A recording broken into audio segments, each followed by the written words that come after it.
Bonjour à tous et bienvenue sur Penseurs Sauvages pour ce troisième épisode sur l'histoire des animaux dans la philosophie. Lors des deux derniers épisodes, on avait abordé très sommairement l'histoire des relations entre humains et animaux dans l'Antiquité puis suite à l'émergence du christianisme. Jusqu'à présent, j'ai été très sommaire et très peu précis parce que, comme je l'ai dit, l'objectif c'était d'aborder les problématiques contemporaines et la pensée moderne des animaux. C'est pourquoi j'ai été très bref et très expéditif sur toute cette période-là. Mais justement, à partir de maintenant, on va rentrer dans le vif du sujet, parce qu'on va aborder des auteurs qui ont influencé la pensée de l'animal dans l'histoire récente de la philosophie. Et donc on va aborder des pensées de manière beaucoup plus détaillée et surtout élaborer des problématiques qui sont beaucoup plus contemporaines. Aujourd'hui, on va donc aborder Michel de Montaigne, qui est le premier philosophe à s'être sérieusement intéressé à la problématique liée aux animaux depuis Aristote. Et c'est également le premier à avoir entrepris de réhabiliter les animaux en rompant avec la séparation de nature entre l'homme et l'animal. Alors je vous propose de commencer tout de suite, c'est parti, on envoie l'intro.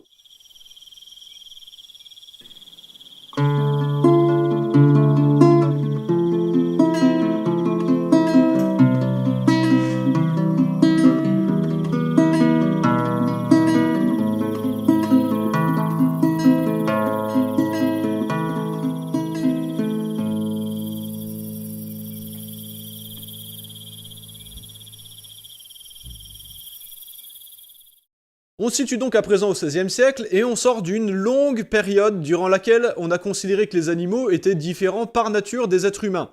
Et par différents, il faut bien sûr comprendre inférieurs. Mais heureusement, notre cher Montaigne arrive à ce moment-là et il est bien déterminé à mettre un grand coup de pied dans la fourmilière.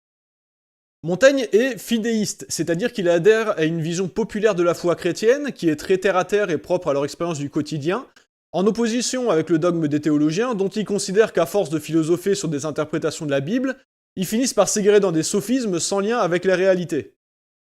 Là où Montaigne marquera une rupture nette avec plusieurs millénaires de tradition, c'est qu'il considérera que l'être humain partage son intelligence avec d'autres animaux.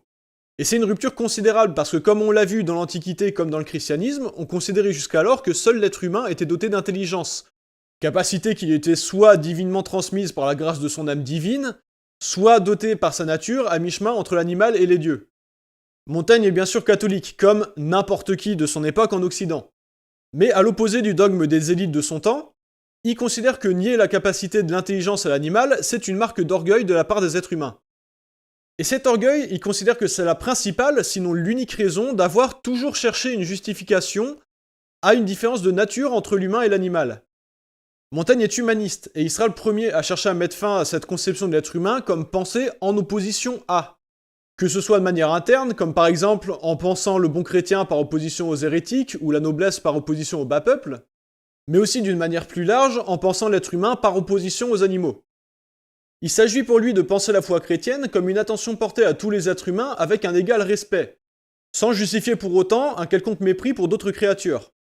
Il consacrera donc de nombreuses pages de ses fameux essais à dénoncer l'orgueil qu'il y a chez les êtres humains, à croire qu'ils ont le monopole de cette intelligence et il considérera au contraire que c'est une faculté qu'ils partagent avec les autres animaux. Pour argumenter cette position, il multipliera les histoires d'animaux dans lesquelles il paraît absurde de refuser aux animaux cette capacité dont on aimerait s'attribuer le monopole.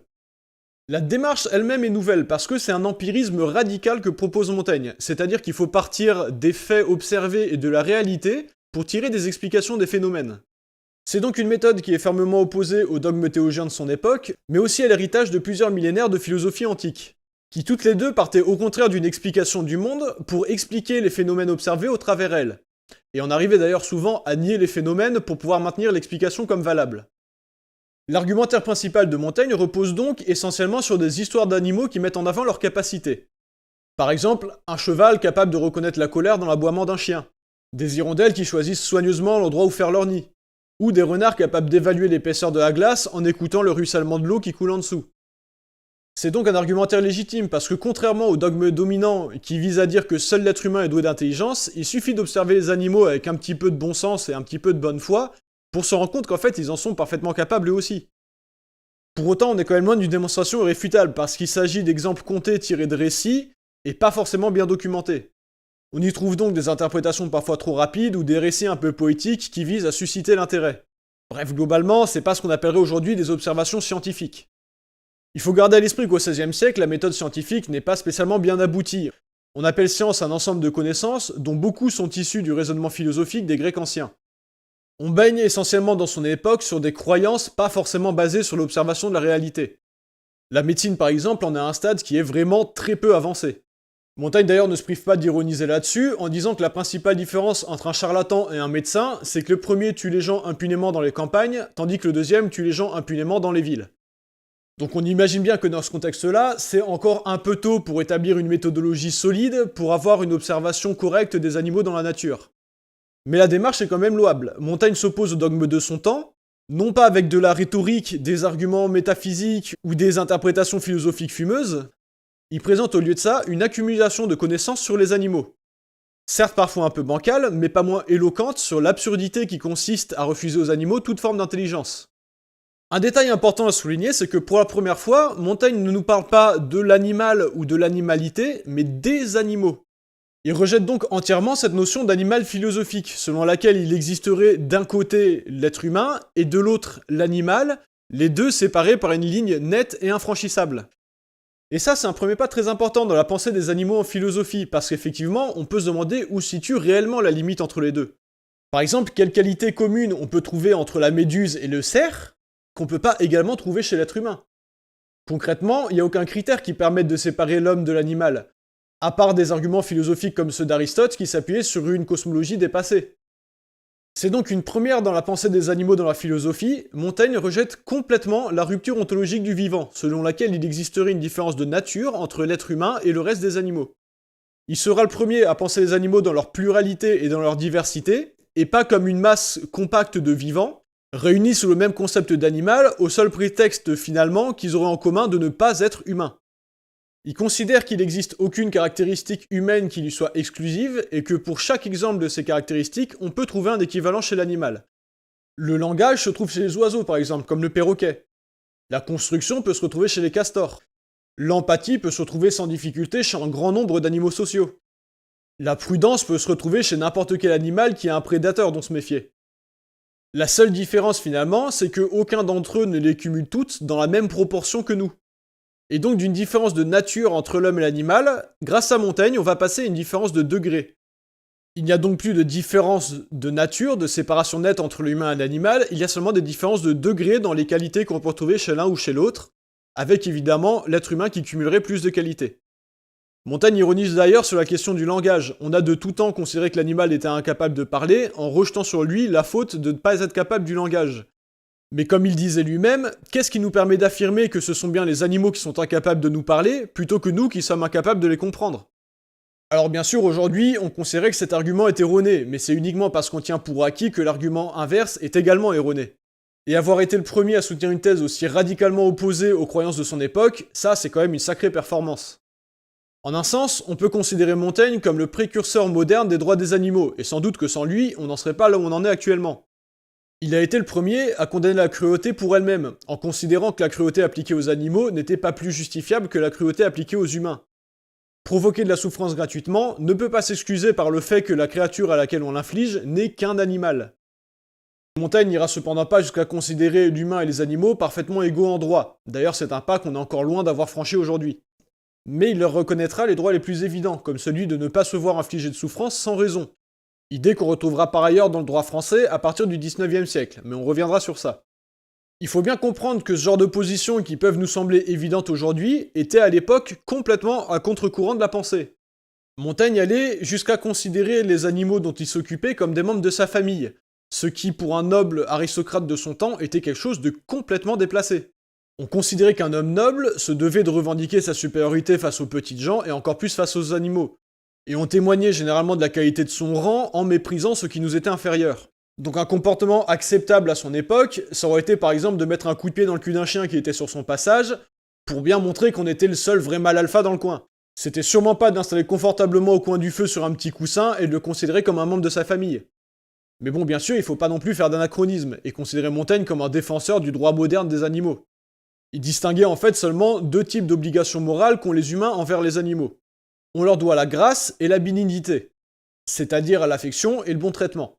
Mais on ne leur doit pas pour autant la justice qui, elle, revient aux humains du fait que eux seuls ont la capacité de contracter, c'est-à-dire de passer des accords.